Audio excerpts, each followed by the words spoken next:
working. Right.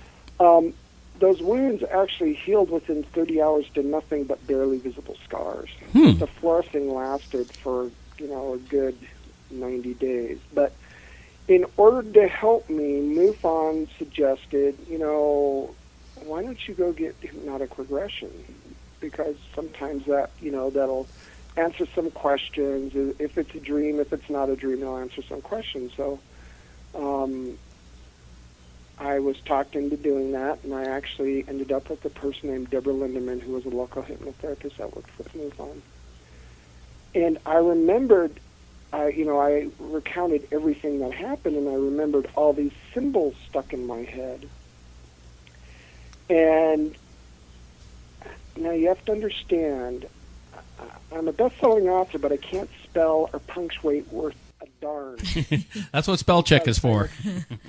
Exactly. I'm extremely dyslexic to the point where I have maybe a 4th or 5th grade math level if I'm lucky. I can't even do long division without getting confused. I have to get my stepkids to help. It's actually quite embarrassing, but I remember, she asked me to write these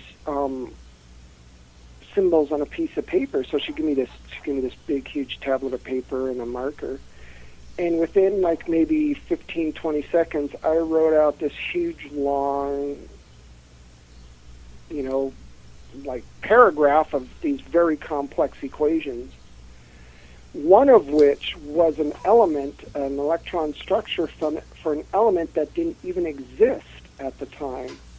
What's interesting is I got a newspaper article that somebody sent me 2 years later that scientists finally invented the element 2 years after I had the electron structure for it. Wow. We didn't even have the equation for it at the time. I was the first one to have it, and I just wrote down what was in my head. Huh. That's incredible. Did you get any credit for that since you had the equation? I mean, did they give you anything? 2 years later. Yeah, No. no. Nah. No. But it's documented. I mean, it was so many, I had some of the top scientists. I had, Dr. Jack Kasher, University of Nebraska, was the one to figure out that it was an actual elemental structure. And so it's documented. It's very well documented that I was the first to have it. Wow. Now, how long after your first experience, or how long into your experiences before you started, for lack of a better term, being harassed by whoever these people were, whether they were a government agency, independent group, or what, but they were all over you on white on rice there for a while. And they still are. I mean, I've been shot at. I got to get my windshield fixed. I still have a bullet hole in my windshield. Somebody shot at you? Oh, goodness. I've been shot at twice now. Oh, my God. When did that happen? About 2 years ago, and then about a year ago. Right out in front of my house was the first time, and it barely missed my head. If it wasn't for a fist-sized ball of light floating around over the top of my house, I jerked my head to look at this fist-sized ball of light, and then all of a sudden I felt a pink, and I saw a spark. Then I heard the gunshot. Wow, sounds like that ball of light kind of helped you there. It did. It saved my life. Absolutely saved my life. And then we were driving to a talk, and I was shot at in Denver. Oh, my. Did you ever contact any... sorry, Stan. Did you ever contact any local authorities when you were shot at? I've got... Yeah, I was just going to say the police actually took a piece of a 9mm bullet out of my windshield. 9mm. Wow. That's usually... And Mike, maybe you would know this. Mike is involved in law enforcement. That's a pistol gun caliber, right? Oh, yeah. Usually it's a pistol round, yeah. But is there? Do you happen to know of any rifles that shoot a 9mm?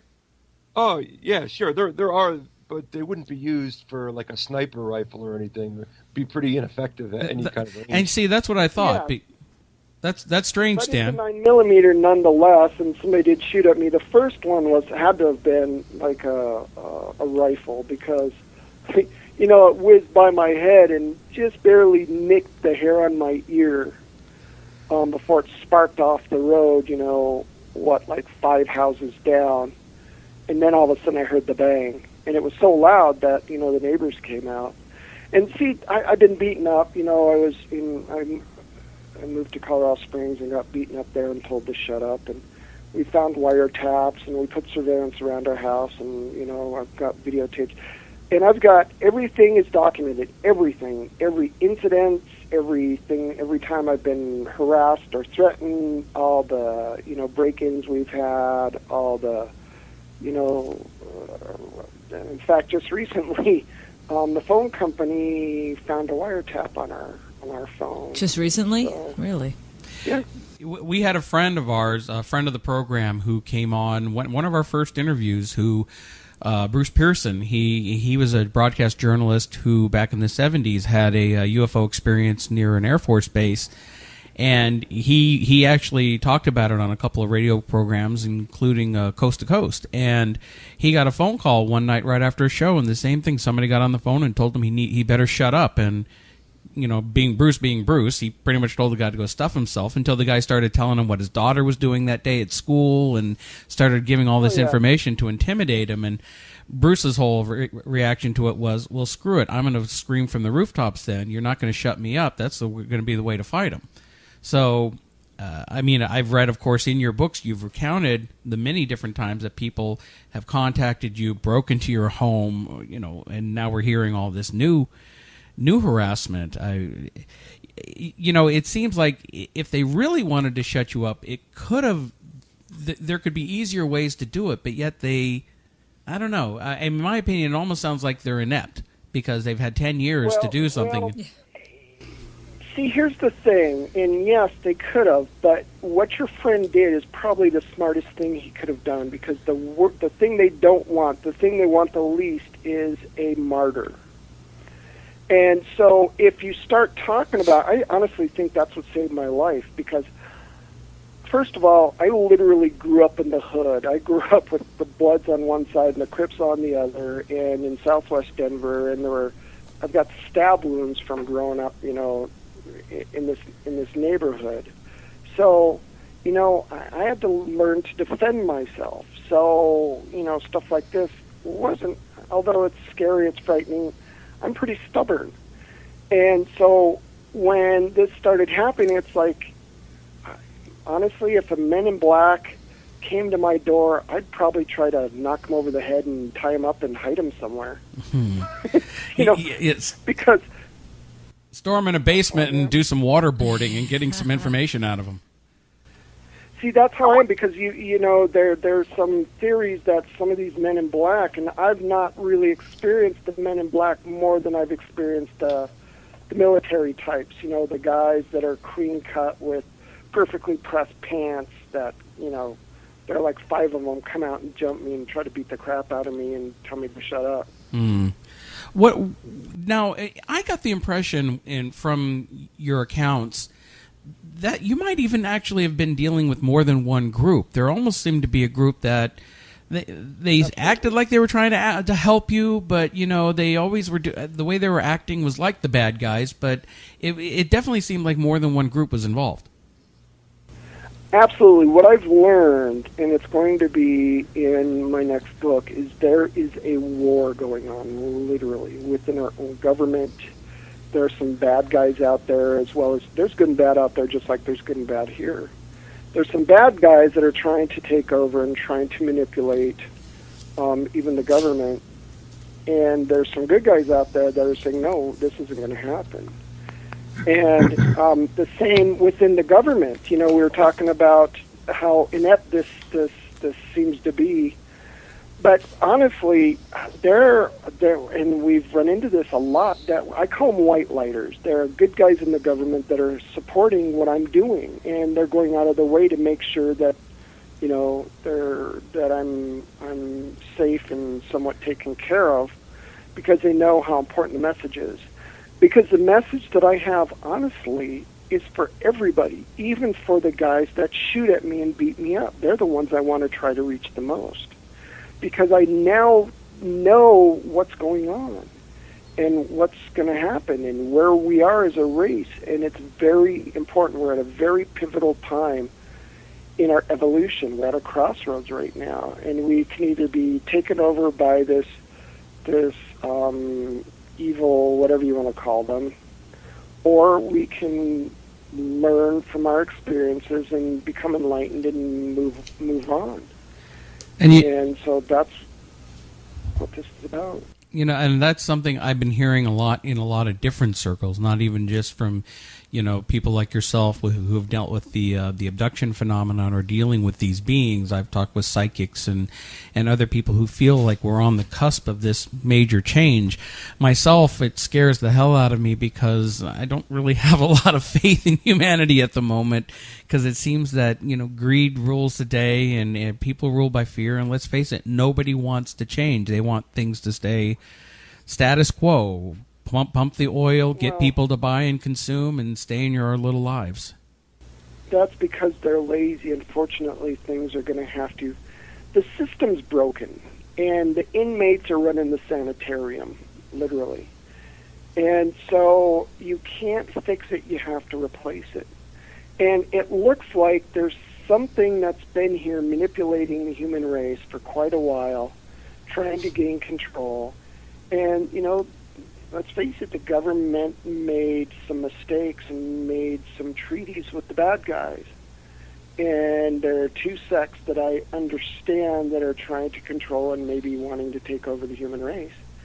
But we've got some help. And we can... The human race really doesn't understand who they are, and this is what I'm learning.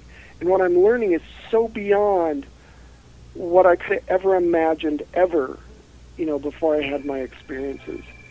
And what makes us different is the fact that we can... Hold on a second, Stan. ...reality naturally. Stan, hold on a second. Are you hearing that music? Hello? I am. What is that? Was it Mike? Mike, was that on your end? There's Hello, some... can you hear me now? Yeah, I hear you now. What was that? Oh, okay. I was having a little problem on this end. Was that music playing you? No music. What? That wasn't yours? Really? No, this is getting... My mic was muted. Wow, Stan, this is Stan, very you- interesting. You guys were going into some... I was trying to hurry up because I thought you guys were going to a commercial. No, we don't do that. I mean, I thought you had a cell phone or another phone ringing, and okay, they're messing with us tonight. Yeah, something very well. It adds to the show. You know, and I'm a Firefly fan of the Serenity. It's like you can't stop the signal, folks. That's it. We're still pushing forward still here. Okay. Well, yeah. I mean, it's a powerful message for humanity, and people. I hope we can wake up. I hope we can bring in this positive change. I personally... Well, we can, and, you know, we are an amazing species. You know, we're a conglomeration of a bunch of different things, and, you know, there's some bad guys out there that don't want us out there because they're afraid that we're, you know, once we come to terms with who we are and once we own up to who we are, you know, we'll be pretty powerful. But here's the kicker. We have to do it ourselves. We can't get help from other things. Unless something out there interferes, then they'll help us. But as far as lifting ourselves up, we have to do that ourselves. You know, that's just part of the test. Part of the test. It seems to all come back to free will. And that's something Exactly. I've been learning a lot in all the reading that I've done. Because I always tell people, I've never had a UFO, never seen a UFO, never had an experience like that. But in the reading that I've done, that's what it seems that these beings are doing. Even though sometimes they seem to be abducting people against their will, there's still a lot of free will involved. And they'll only get involved with and do certain things for the human race. But here's the kicker. You know, it was hard enough for me to believe in UFOs, and I had to believe that there were things flying the UFOs. Now I know there are multiple things out there with multiple agendas, some of them good, some of them bad. So, you know, we just have to learn to be able to decipher the good from the bad, and that's going to be the tough part because these things are a lot more advanced than we are. Well, So, how many different... you know, I guess I use the word races. How many different of these Species, maybe? races or species have you had contact with? so far, there have been 3 different things that I remember seeing. The possum people, which I believe are I don't really want to ruin the book for you. I mean, honestly, the book explains it, and it's going to blow everybody away. The possum people, the grays, and something that looks like a giant grasshopper. Okay. That was something on Skype, so we're good. Speaking of the grays, during your experiences, you were able to capture. I remember, she asked me to write these symbols on a piece of paper. So she gave me this big, huge tablet of paper and a marker. And within like maybe 15, 20 seconds, I wrote out this huge, long, like paragraph of these very complex equations. One of which was an electron structure for an element that didn't even exist at the time. What's interesting is I got a newspaper article that somebody sent me 2 years later that scientists finally figure out that it was an actual elemental structure. And so it's documented. It's very well documented that I was the first to have it. Wow.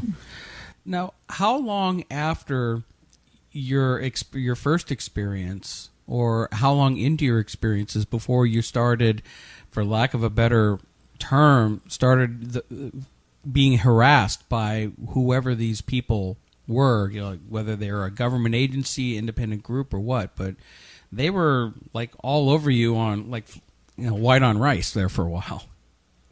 And we invented the element 2 years after I had the electron structure for it. Wow. We didn't even have the equation for it at the time. I was the first one to have it, and I just wrote down what was in my head.